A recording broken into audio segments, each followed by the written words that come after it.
Yeah, that's right. This is the story of Bayek of Siwa, the Egyptian assassin. He might just be the first assassin ever as far as I know. But Bayek of Siwa was not always an assassin. He started off as a fishing guide for wealthy Egyptians, taking them up and down the Nile River in search of big fish. But his heart wasn't in killing fish. He wanted to kill crocodiles. Nile crocodiles. And of course, along the way, he might just kill a dude or two. Oh shit, Bayek. He was an innocent person, you just murdered him. Oh well. It's ancient Egypt, there is no CSI. In addition to his passion for killing crocodiles, Bayek also enjoyed looking up skirts, which was still frowned upon in ancient Egypt. Come on, Bayek. Get your head out of the gutter, son. To find out where he could find the biggest and meanest crocodile, Bayek went to talk to Hotephres. Bayek and Hotephres got together and talked about fishing. Even if two guys don't get along, they can still talk about fishing. I stole a ledger from a Greek magistrate I suspect of corruption. Ah yes, Greek magistrates, known for being corrupt. Never trust a Greek. This will tell Henut you are a friend we trust. I guess he had to go find Henut. It seemed a little strange to Bayek that someone was praying for burn victims by lighting a fire, but whatever. I need this boat, Bayek said as he threw the man into the river to certain death. Ramming speed, Captain, said Bayek as he proceeded to gently nudge the boat. While Bayek was looking for crocodiles, he had to be on the lookout for hippopotamuses, or hippopotami. They're some of the meanest, most vicious creatures on the Nile River. These damn hippopotami, what a bunch of assholes. Bayek knew that a hippopotamus attack would kill him for certain. So he tried to hide behind dead bodies in hopes that the hippopotamus would gnaw on somebody else's carcass before he got to him. It's the silliest thing, because hippopotami only eat vegetables.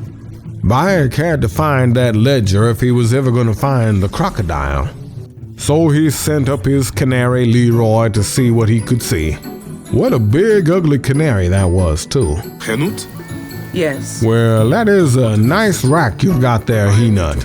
Your man said I could feel your breasts. Is that gonna be okay with you? Because I sure would like to get my hands on them. As far as Bayek knew, he wasn't allergic to hair nuts, so he was gonna get himself a little taste. Bayek was not opposed to putting tiny children in harm's way, so he allowed her to lead him through the town. Bayek could see the soldiers in the house, so he decided to go on in there and kick a little bit of Egyptian ass. If there's one thing that has remained the same through the ages, it's stabbing. Running across the rooftops, Bayek snuck up on an archer and then killed him with a sword. Look at that, you dumb son of a bitch. You brought a bow and arrow to a sword fight. And just like the assassins that would follow him in the centuries to come, Bayek enjoyed chucking fuckers off roofs. Ain't nothing beats chucking a fucker right off a rooftop. And then he found Shadia's diary. It said, "Today I saw a cute boy at the market, but I was playing with dolls and he was an older boy with a mustache. I didn't like him." At this point, Bayek realized that he was no longer able to continue his quest because he didn't want to get sued. You see, it turns out there was something called an embargo by someone named Ubisoft. He didn't know what any of that meant, but he figured it was best to go do something else.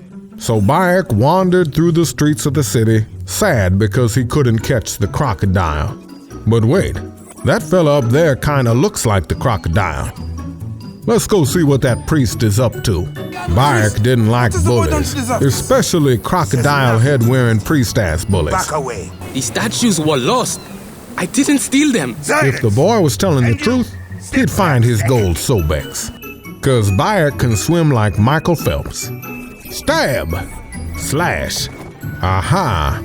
Loot! What the hell is a Sobek anyway? Sounds made up.